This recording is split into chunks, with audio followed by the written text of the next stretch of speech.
One very obvious metric small YouTube channels need to pay attention to is to have a high average view duration, also known as audience retention rate. This is probably the most important metric of all metrics because the YouTube algorithm absolutely loves this one, because if you can get a high audience retention rate, then that means you're able to keep viewers on YouTube longer. And we all know if you can do that for YouTube, YouTube is going to love you for this and will start pushing your YouTube videos more so that it gets more views. It is a win-win situation for YouTube, for their advertisers, and for your YouTube channel. Everyone is happy, everyone wins, and that's how it should be. But come on, this is easier said than done. Being able to keep your viewers watching your videos is one of the toughest tasks in the world because everyone's attention span is so short these days that it would be a miracle if you can keep them watching for 5 minutes. And I think this is what all small YouTubers struggle with at first. Those big YouTubers,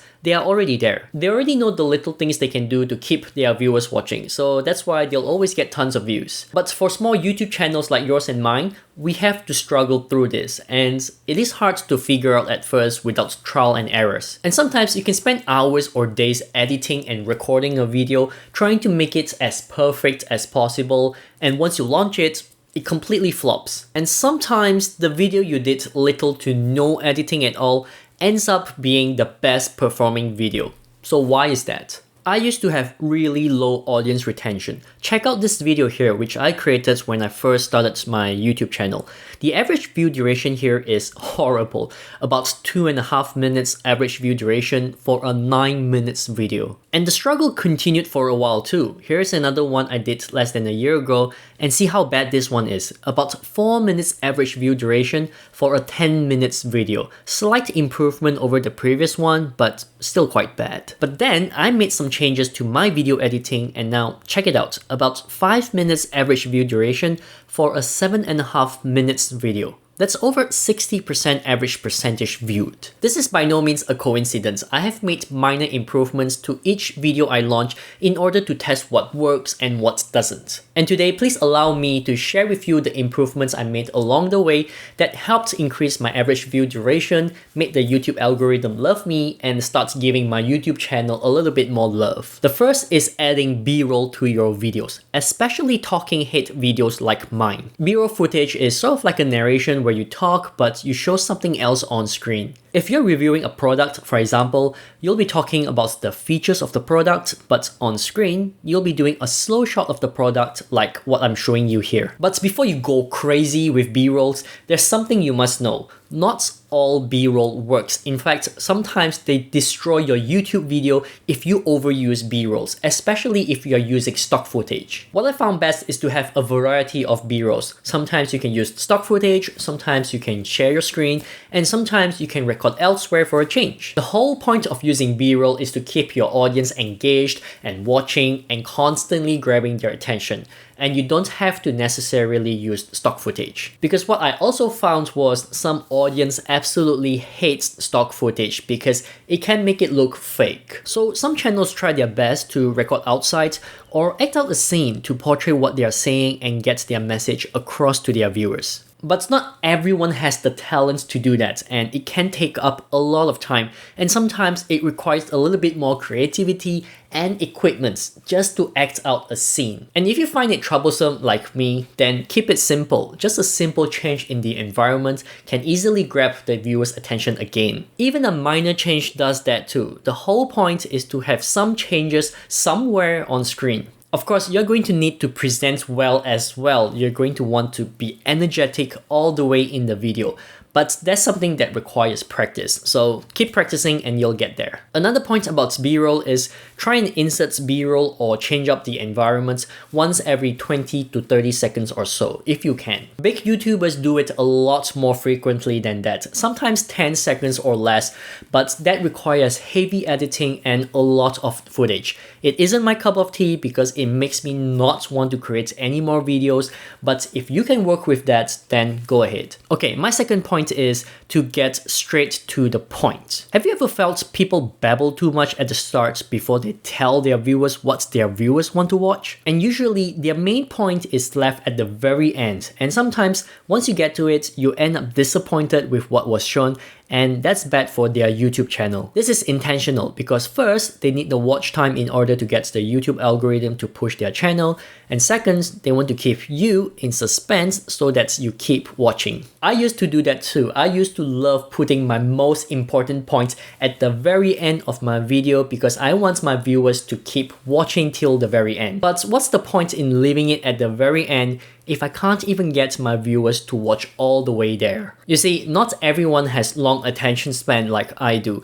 We need to assume all viewers have a short attention span. So it is best to put your main points at the very start to keep your viewers thinking and pumped up, and then you can start putting them to sleep with your less important points. I guess it goes without saying that the first 30 seconds of your video is the most important one too. It has been statistically proven that if you can get your viewers watching after the first 30 seconds, then there's a high chance they'll continue watching the rest of the video. So here's what I found that works really well and helped improve my first 30 seconds. This all starts from the title or thumbnail of your video. Have a thumbnail or title that tells the viewer what they can expect from your video. I normally would type in a title that addresses the viewer's problems, such as providing a solution to the problem, or rephrase it so that instead of giving a solution, I try to make the viewer curious with what I have found that can help them. The thumbnail is also important because that's what viewers see before the title.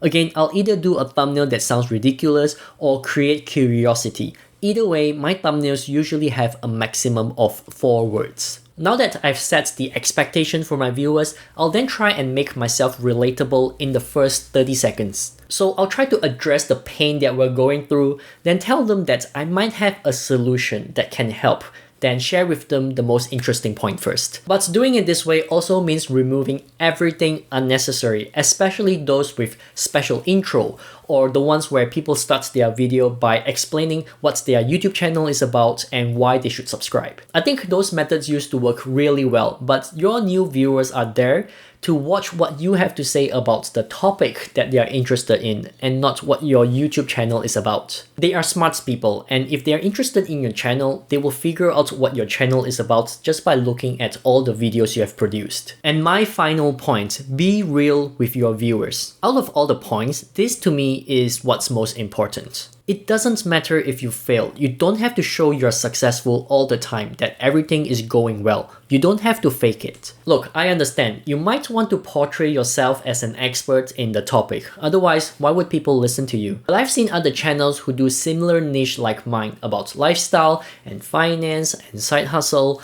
And the one thing I dare say I do better is I get real with my audience. If I fail, I share. If I succeed, I share as well because I want to show my audience the importance of loving the process. In contrast, there are those channels who do it the other way around, where the way they present themselves, it feels like they are looking down on their viewers, as though they're at the top and I'm at the bottom, and I need to look up to them if I need their help. I feel that pisses people off more. Viewers actually get more interested in you if you are being transparent and being authentic, because that's how humans connect, right? We first need to be on the same page before we open up ourselves. It is like two people who first met and they found that they both love tennis. Naturally, they'll start talking about tennis with enthusiasm and excitement, and there will be interaction. But if one likes tennis and the other one likes football, then the conversation sort of ends there and dies before it even begins. So treat your viewers with respect. Talk to them as though they are right beside you, as though you just met a new friend. Not only does that make you more relaxed, but it also doesn't make you look like you are superior. And once you're able to achieve all of that, then you will be monetized in no time. But make sure you start preparing now. Don't wait till you are monetized. There are several things you can do right now in order to make sure that your review process is a fast and smooth one. So be sure to check out this video right here. Alright guys, that's it from me in this video. Thumbs up, sub if you enjoyed this. Thanks for watching, and I'll see you soon.